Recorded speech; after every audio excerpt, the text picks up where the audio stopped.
পার্লামেন্টে সরকারি ও বিরোধী দলীয় সদস্যদের মধ্যে ব্যাপক হাতাহাতি হয়েছে। আইন সংস্কার নিয়ে মতবিরোধের জেরে সংঘর্ষে জড়িয়ে পড়েন তারা। আজ ফের রুমিন ফারহানার বক্তব্যকে কেন্দ্র করে উত্তাল পুরো সংসদ। তারেক রহমানকে চোর বলে আখ্যায়িত করায় বিএনপির এমপিরা রুমিন ফারহানার উপর আক্রমণ করে সংসদের মধ্যেই। আমাদের কম খরচে দেখা যায় যে বাংলাদেশ থেকে যারা যায় তাদের খরচ ভারত থেকে বা পাকিস্তান থেকে যারা যায় তাদের কয়েক গুণ বেশি।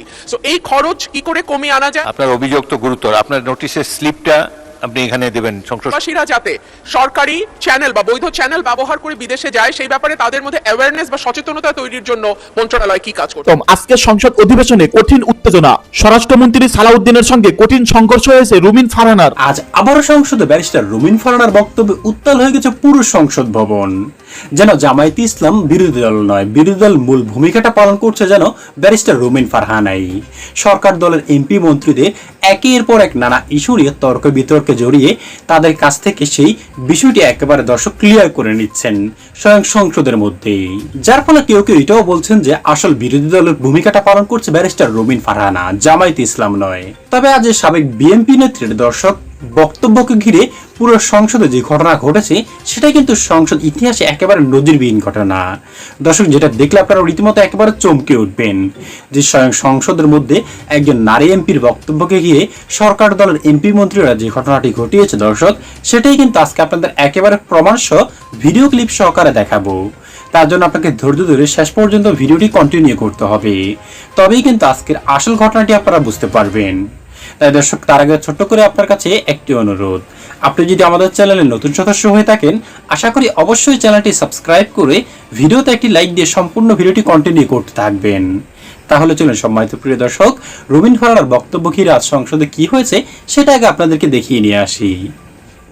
মাননীয় স্পিকার, আমি আপনার মাধ্যমে মাননীয় প্রবাসী কল্যাণ ও বৈদেশিক কর্মসংস্থান মন্ত্রীর দৃষ্টি আকর্ষণ করছি। মাননীয় স্পিকার, বাংলাদেশের অর্থনীতি যে ভিত্তির উপর দাঁড়িয়ে আছে তার একটা হচ্ছে রেমিটেন্স, এবং সম্ভবত রেমিটেন্স হচ্ছে বাংলাদেশের অর্থনীতির ভিত্তির সবচেয়ে শক্তিশালী একটা ভিত। এই দেশে প্রায় 1 কোটির ওপরে মানুষ দেশের বাইরে কাজ করে এবং যেটা আন্তর্জাতিক অভিবাসন উৎস দেশ হিসেবে বাংলাদেশকে বিশ্বের 6ষ্ঠ বৃহত্তম দেশে পরিণত করেছে। 2025-26 অর্থ বছরে বৈধ পথে বাংলাদেশের রেমিটেন্স এসেছে $35.56 বিলিয়ন, এবং এত বেশি বৈদেশিক মুদ্রা আমাদের আমদানি থেকেও আসে নাই, কিংবা আমাদের যে অন্যান্য যে জিনিসগুলো আমরা রপ্তানি করি, গার্মেন্টস সহ অন্যান্য যে বিষয়গুলো রপ্তানি করি, সেখান থেকেও কিন্তু আমাদের এত বিপুল পরিমাণ অর্থ আমরা জোগাড় করতে পারি নাই। ওয়ার্ল্ড ব্যাংকের হিসাবে বাংলাদেশ বিশ্বের 8ম বৃহত্তম রেমিটেন্স গ্রহণকারী দেশ, এবং আমাদের রিজার্ভ বলেন, আমাদের গ্রামীণ অর্থনীতি বলেন, আমাদের আমদানি ব্যয় মেটানোর মূল উৎস বলেন, কিংবা আমাদের লাখো পরিবারের যেই উপার্জনের উৎস, সেটা কিন্তু আমাদের এই প্রবাসী ভাইয়েরা, এবং সবকিছু নির্ভর করছে যে আমাদের রেমিটেন্স যোদ্ধারা কি পরিমাণ অর্থ বাংলাদেশে পাঠায় তার উপরে। কিন্তু রেমিটেন্সের আড়ালে একটা বিরাট মানবিক মূল্য আমাদেরকে দিতে হয় মাননীয় স্পিকার, যেটা আমাদের নজরে সবসময় আসে না। আমরা অর্থের হিসাব করি, আমরা রিজার্ভের হিসাব দেখি, এমনকি কি পরিমাণ বিদেশে আমরা লোক পাঠাতে পারছি সেই হিসাবও আমরা দেখি, কিন্তু এটার অন্তরালে যে একটা গভীর কষ্টের গল্প আছে সেই কথাটি কখনো কোথাও উঠে আসে না মাননীয় স্পিকার।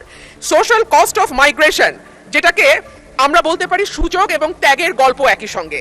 ওয়েজ আর্নার্স বোর্ডের তথ্য অনুযায়ী 2024 সালে বাংলাদেশ জন্মের পরে এখন পর্যন্ত 2024 সালে সবচাইতে বেশি 4813 জনের মরদেহ বাংলাদেশে আসে। এছাড়াও 15 থেকে 24 পর্যন্ত 38,000 মরদেহ বাংলাদেশে এসছে।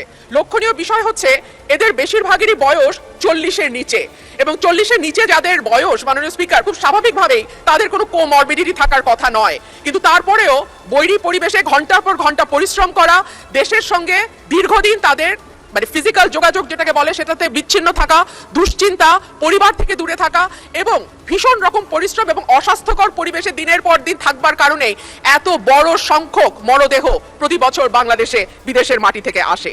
অভিবাসনের প্রকৃত মূল্য, আমি যে কথাটি বলছিলাম যে কেবলমাত্র সংখ্যা বা জীবন দিয়ে যদি আমরা হিসাব করি তাহলে হবে না, এর সঙ্গে যুক্ত হয়ে আছে আমাদের সামাজিক নানান রকম ঘটনাও। দূরত্ব যেটা দীর্ঘদিন দেশের বাইরে থাকা তৈরি করে পরিবারের সাথে দূরত্ব। এমনও ভাইয়ের গল্প আমরা জানি মাননীয় স্পিকার, যে হয়তো তার সন্তানটিকে 1 বছরের রেখে গিয়েছিল, কিন্তু যখন ফিরে এসছে তার সন্তান কিশোর বয়সে গেছে।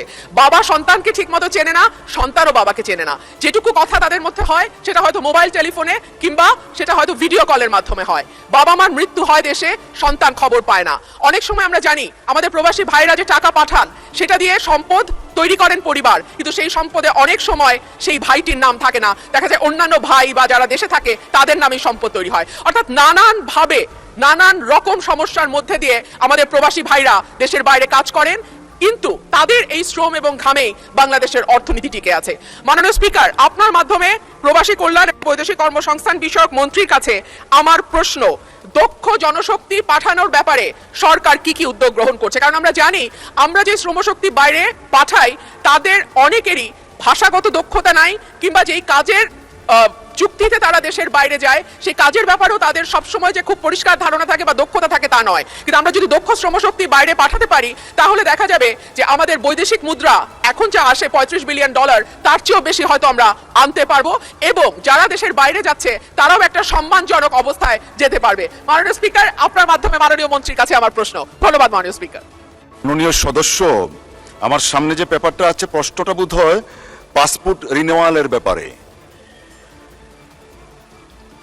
না, আপনি মূল প্রশ্নটা আগে করেন, because he took the preparation for this one. পরবর্তীতে অন্য একটা প্রশ্ন করলে আপনি ওদিকে যেতে পারেন। মূল প্রশ্নে একটু দয়া করে আসেন প্লিজ। Thank you.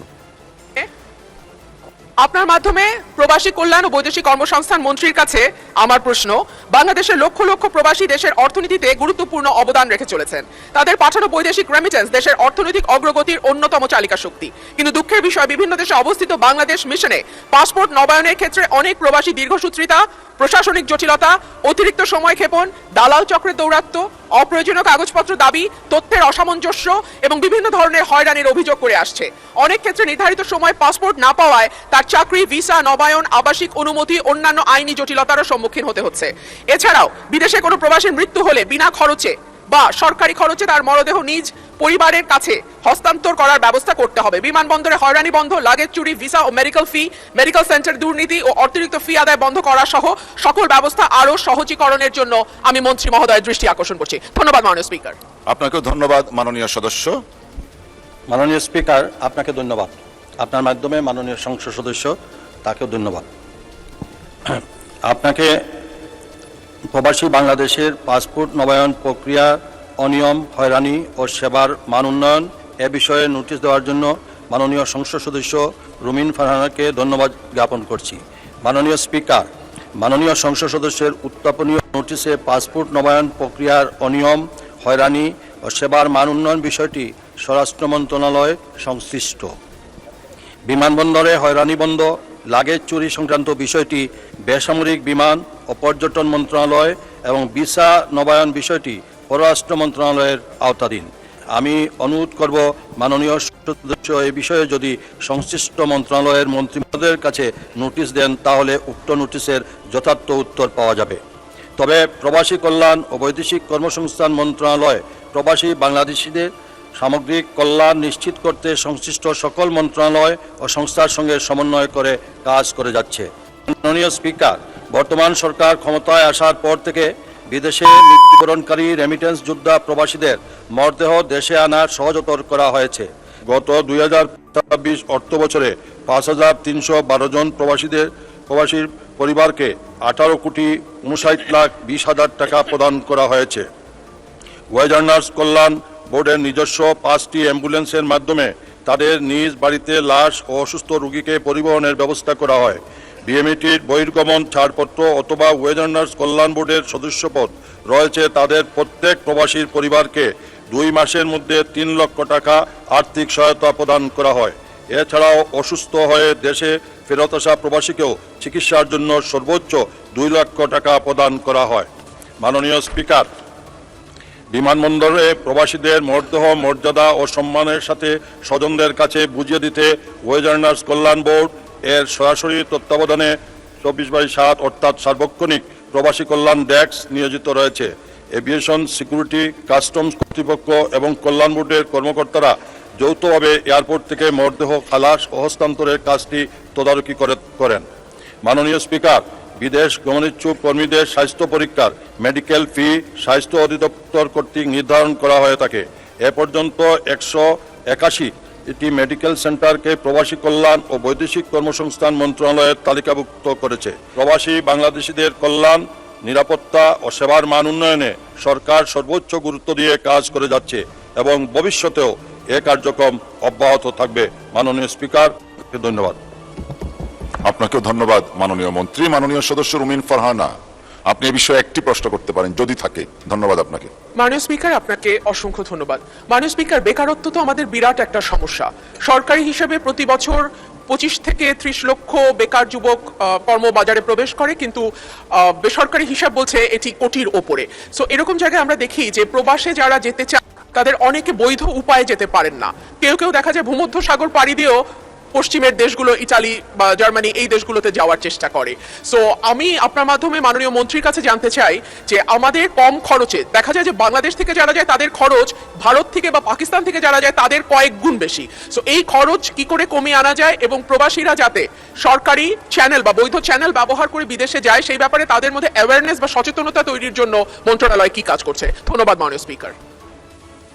মাননীয় সদস্য, আপনাকেও ধন্যবাদ। মাননীয় মন্ত্রী। ধন্যবাদ। মাননীয় স্পিকার, আপনাকে ধন্যবাদ। আমরা এই ব্যাপারে মাননীয় সংসদকে অবহিত করতে যাচ্ছি যে আমরা এই ব্যাপারে একটি কমিটি তৈরি করা হয়েছে। আমরা এই সরকার দায়িত্ব নেওয়ার পর থেকে এই নদীপথে বা বিভিন্ন অবৈধ পথে আমরা এটা রোধ করতে সক্ষম হয়েছি এবং একই সাথে আমরা যাতে ল কস্টে আমাদের দেশের নাগরিকদেরকে আমরা বিদেশে প্রেরণ করতে পারি, তার জন্য আমরা আমাদের জাতীয় কার্যক্রমগুলো গ্রহণ করা হয়েছে। ইনশাআল্লাহ আমরা ল কস্টের মাধ্যমেই আমরা লোকবল প্রেরণ করতে পারবো। ধন্যবাদ।